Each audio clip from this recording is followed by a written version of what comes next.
Hi guys, it's Amy coming at you from Living Waters Lifestyle Armor and Living Our Best Life. And if you're watching this, you are getting ready to do a short yin class on tension in the neck.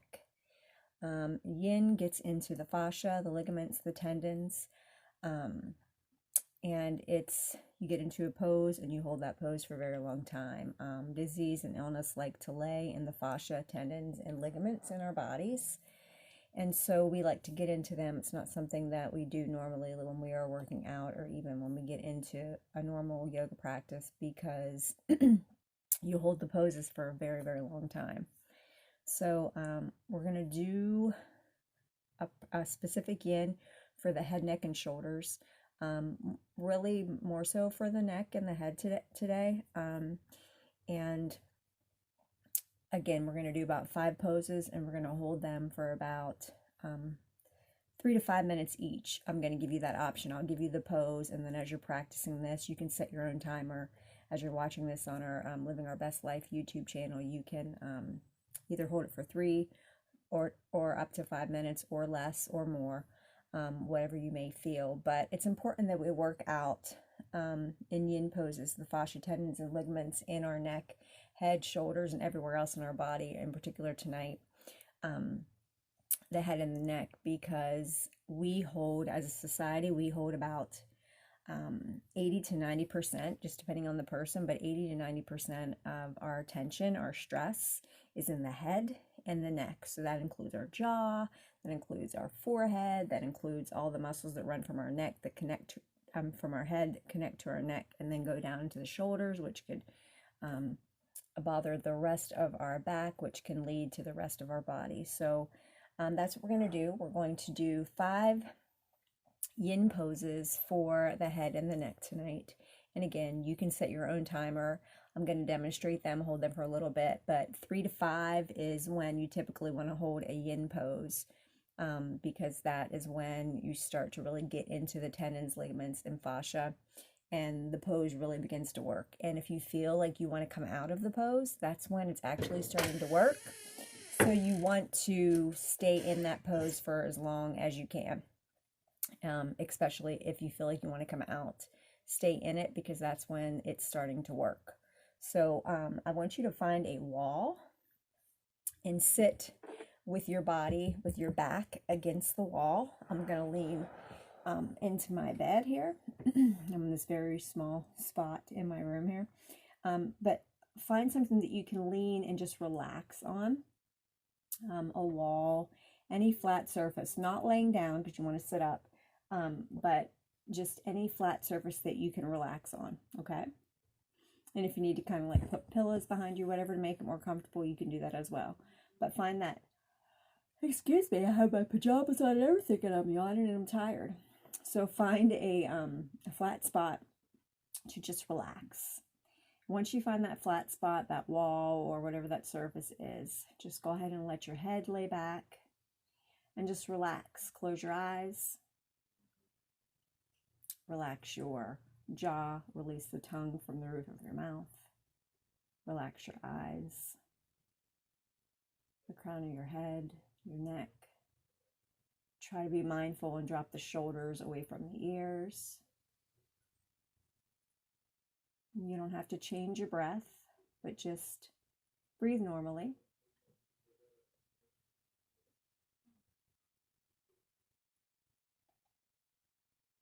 And just allow the mind and the body and the spirit to find some rest, find some stillness, find some peace. And whatever's more comfortable for your legs here. I'm sitting kind of like in an Indian style Sukhasana, easy seated pose. If you want to, you can go into a full lotus where you bring the legs up into the hip creases, half lotus where one leg is up, but make sure halfway through this you would switch. Or you can just kind of, if I had room, I could extend my legs out that way and relax them. You could bring them to Baddha Konasana where the soles of the feet touch. Or you can kind of bend them and you can just kind of hold the legs in front of you. Do whatever feels comfortable for you.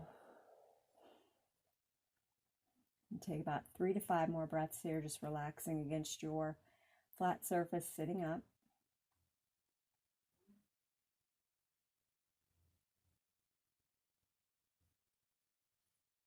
And then begin to take some ujjayi breaths once your 3 to 5 normal breaths are done.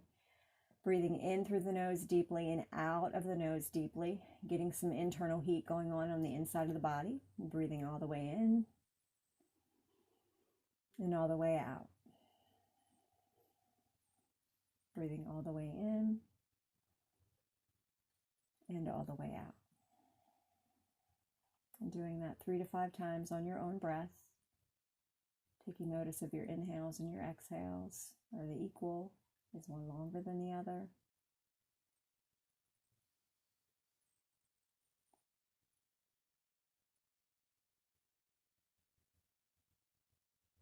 Once your 3 to 5 ujjayi breaths are done, again, no rush. You're just going to take a nice deep breath in. And as you exhale, you're going to drop the chin down to the chest. Just let the head hang. So we're working on the back of that neck, the parts of the neck that go back up into the skull, and they also go down into the shoulders. Just relax the head. And you can ujjayi breath here if this pose gets difficult, or you can just let the breath flow normally. So in this pose, you're going to want to set that timer 3 to 5 minutes. Again, whatever is more comfortable for you. Some people this doesn't bother them, and some people it does bother them to put a stretch on the back of the neck. So you're going to do 3 to 5 minutes here, setting that timer. Allowing the back of that neck to stretch.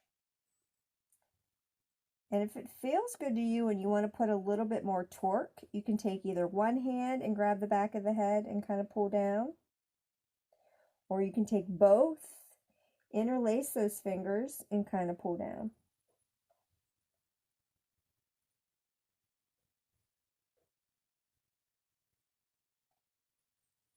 But remember, if you're going deeper, you're going to be there for a while. So this, with gravity doing its work, might just be enough.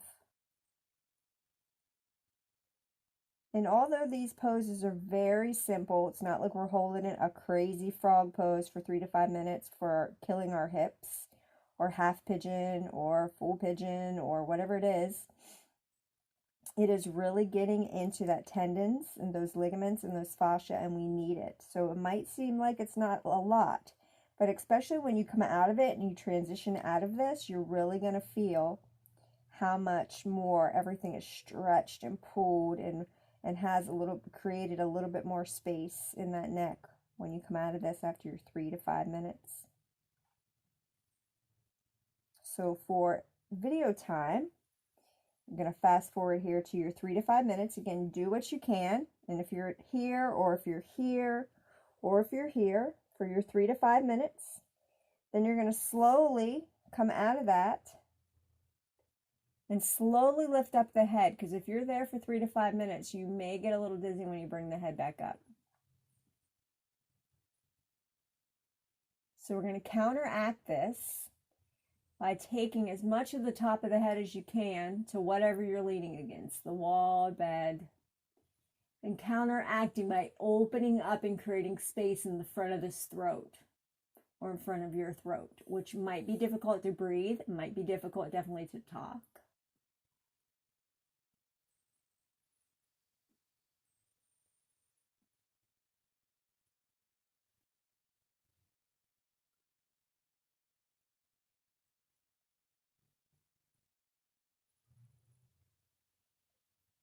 You're going to do your 3 to 5 breaths there.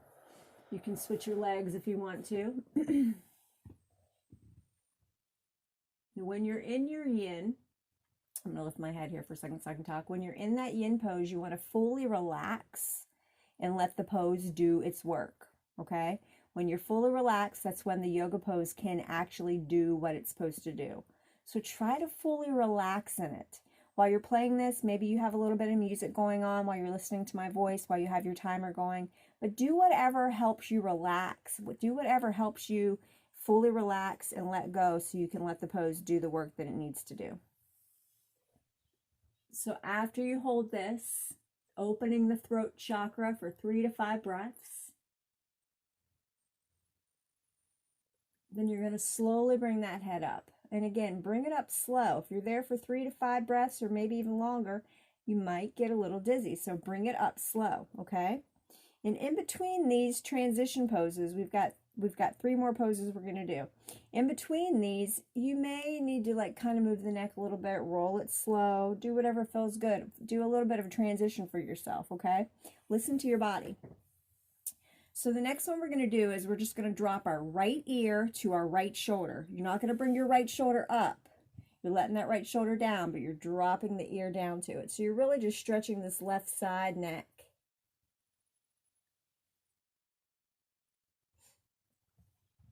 And just letting it drop down, let it hang. You'll immediately feel it in the left part of that neck.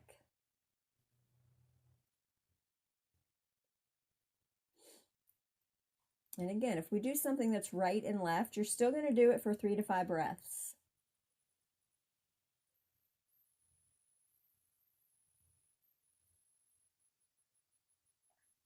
Again, you can tap into that Ujjayi breath if you want.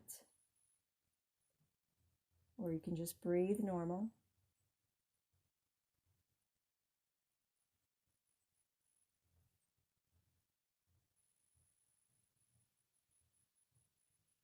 So after your 3 to 5 breaths, you're going to slowly bring that head up and you're going to feel, oh, that's kind of tight and weird feeling because this side is stretched and this side is not, okay?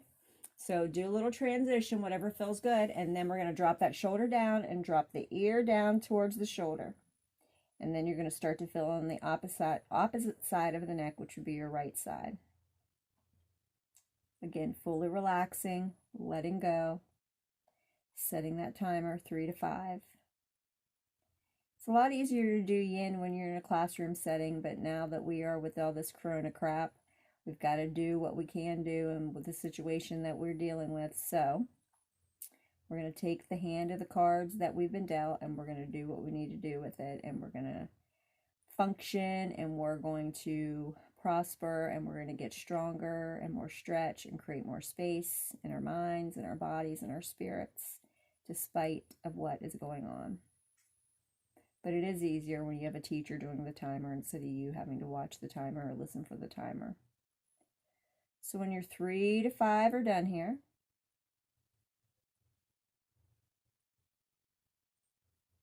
you're going to slowly bring it up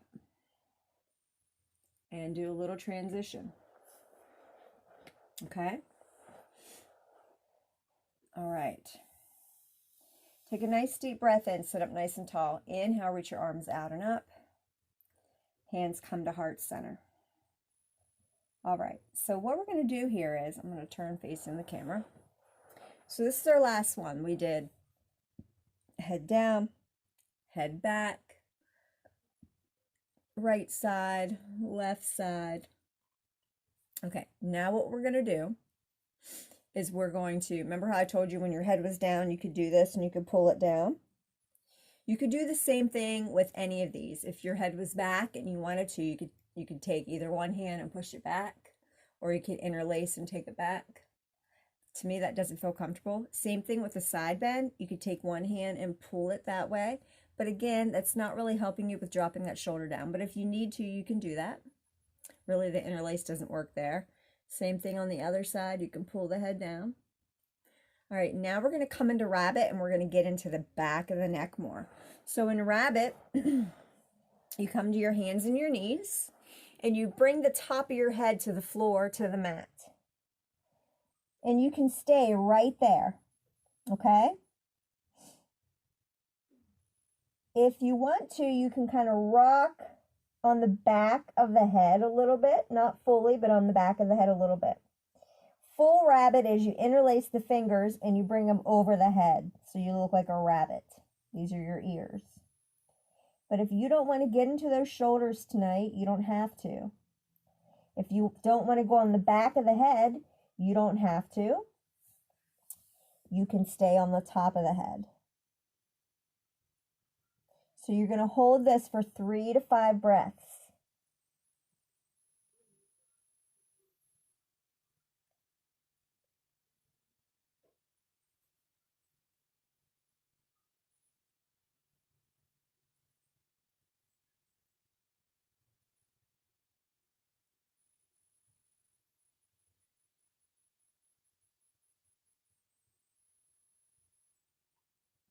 When you're I'm sorry, not 3 to 5 breaths, 3 to 5 minutes. When your 3 to 5 minutes are done, 3 to 5 breaths would be easy peasy. When your 3 to 5 minutes are done, you're slowly as you can, you're going to come back. And you're going to slowly rise up. Come to sitting hero on your shins.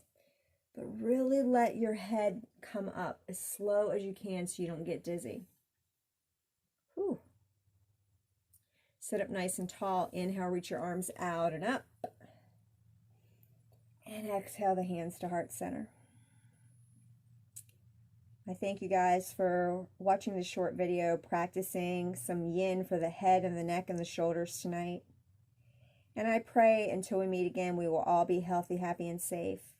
But most importantly, I just pray that each and every day, everyone that can hear the sound of my voice, everyone that considers themselves as a part of our community and our family and our friends at Living Waters, that we all take some time each and every day to do something good for ourselves, to take time for ourselves, to bless ourselves.